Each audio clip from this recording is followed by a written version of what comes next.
clear tu le ngai thatu zong zong te in zawa in chibai buk le vek cheuni hei voin chu comment pakhat viral chiam mai oma chu enge ani kan ti chuanin khuma official in ti hianin rs kha atha chak thu kha comment a khanin aron soi tol maya a serious khop maya he comment a hi a viral chak em social media site sang a hian he comment a hi a viral atuna hian share theile mu thein oma ti chun he comment a hi po hianin FB group pakhat zosa photographer society Facebook a khanin ti hianin caption aron siama mishing hi tiang hian kan ril ru lo che thei ni mo ma se zel ro sanga nang chu mi tuar chel inia I tuar chuak le emang tin caption aron siama ti hianin khuma official in ti hian eng tiang chen nge rs hi alo vau ti kha an chiar chuak don chin te khuma official khovela kami tha cha ber ka mu hun chu ka zu alo khopang ani ka da bo wanga zel ka tang don ani chuan poiti na ka nei lo khop mai pathian du lo zong po ka soi mayang ka tinge yang tin comment kha a dropa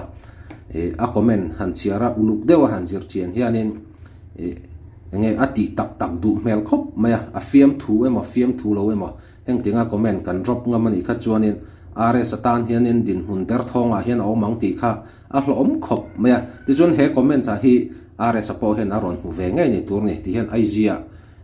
story aron mang ve khala kan chiar chuak ve le khala nge khonga in tiang comment hi public da to lo sha mangu mi pui tam takril ru ala penga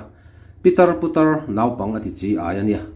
tiang ti du khopa in poi kalo soi ni chuan min lo ngai dam don nia tin rs hianin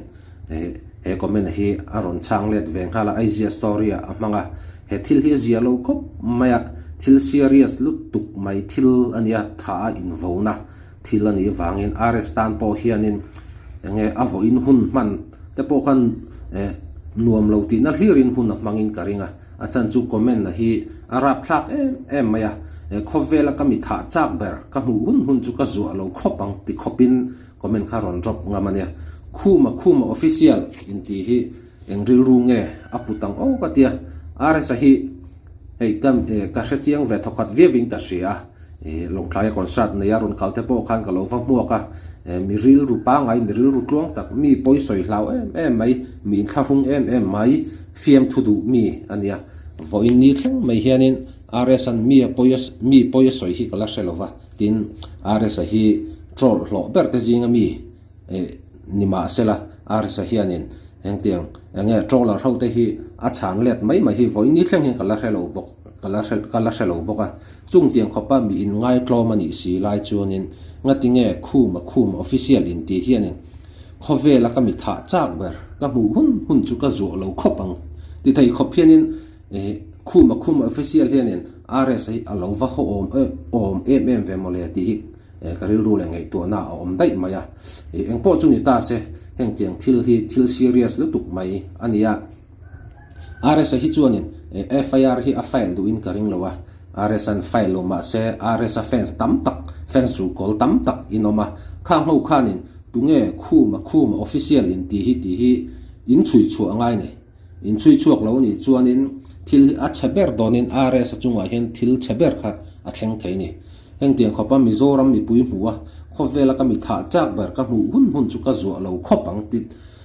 ti khopa comment a drop ngam to ni chuanin engemo thil hi atilowang ti kha a hlom em maya chuwang chunin rs offense te kha in tel khomula arang thayang barin police station in nei na bera khanin he comment hi in tlan lu pui ngai ni cyber crime lama te po in tlan lu pui vat lo chuanin thil duam lo te po kha thlengang ti kha hlom em maya hei rs po hen ron soi chiang viau maya peter le putar le naw pang chia thleng naw pang thleng khan ati chi ai hani aron tia atikin karinga achan chu tunlaya ani tluka milar le nge hu hanga hian lom lo sim maya chuwang chunin naw pang le peter le putar thlengin rs tha an vo ni mo ti an thia chun an chi ai vek dona chuwang chunin enge moti talla rs offense te in chat chu lo chuanin thil duam lo zok te po kha a thleng thei reng ani ti kha kan advice ve du bok chewa tin rs hianin hei IG story hianin in poi kalau soi ni chuan in min lo ngai dam don nia tin story aron manga are sa hian ni china kan soyang khanin mi poye soi hi voi ni thang hin kala selova tin khuma official in ti po hi apoye soi hi ka ring lo sim chima khuma official ti hi tu ma hian kan selo sim maya are sa po hian in a selo deuin ka ringa khuma hian in khuma official in ti hian in huat na riau thik na riau nei ni ka ringa are sa alar maya chu wang chuan in are sa fence te in chat vat angai ni tunge khuma official in ti hi le chui chuak turin cyber crime akalula ti chuan in cyber crime in an chuinga a mel zong te po social media in lo post lang turani mo kai kangen ve du tlat cheu ni heng tiang khopa in vauna an chak chuak nga ma hi a huai sen ka ti shima at wang pakhat ani tel boka chu wang chuan in are sa fence te khanin in chat lo chuan in thil duam lo te kha thleng tar palang ti kha hlom tlat ne ti chuan comment a hian in thil serious tak ani hi in vauna dik tak ani in tha em a in vo chu avazak lo ve apoya soyom der si lova a thik ani ber hi man chu nge chi ni hi zela chuan tanglul ro se report lak nge ani ron ti vele boka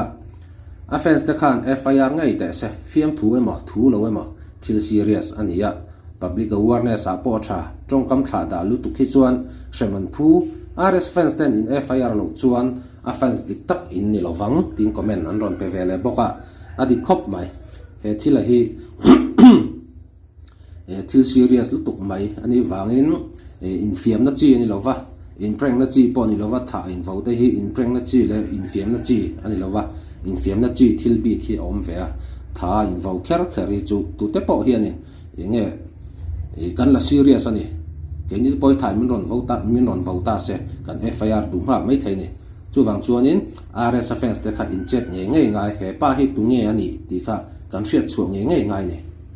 ti chuan three chuak sela attempt to murder case or thayang ron ti boka hi zel dan thaina khania thil serious lu tuk mai ni RS offense te khani he khuma official in ti hi zela in khung nge ngai om dan nun dan kan zit ti rangai ni awa han thik om ngar ve o abial nu na then pha te hian yanga vara phlak tina ron ziak vele boka ze hi chu va pui tling takem khuma khi chu mi pa ngai ni lo to pang an ron tia te po hei karin dan deuh pakhat ania ma se mi pa ngai tak po kha ani vele thei tho boka mi pa ngai ani kha chuan in khang tiangang kan milar te tha han vaunga ma kha ange a huai sar ve shim maya nun dan te po kha kan zir tir ngai ni tin mi pa ngai lo de wa karin na chu a horopa kha a che maya hei mai ti tur ta kan MAE mai te kan mangta a horopi han en taila mi pa ngai ku jiak chu ani lo ti kha chiang rang mai mi pa ngai ni emo ni lo emo a horopa kha chu thuran ni ta se mi pa ngai ni emo ni lo emo tu nge khuma official in ti hi mizoram mi pu he kan shedu ni chu wang chon RS offense te khani han FIR ngai te tu na la khanin nge cyber crime lama khan han tlan nga lula thani thum te chu zela khanin da ve mak mai tu reng tiang mi sual menar shat lol lo tang hi chu zela khianin han khung deuh mak mai la ngen mun dan te po kha an nun thin dan te po kan lo sim ve ma na le khati zong kha voin tang video kan siam thei chu ni le ta mai ta se ni danga video thar dang na kan hula theu don ne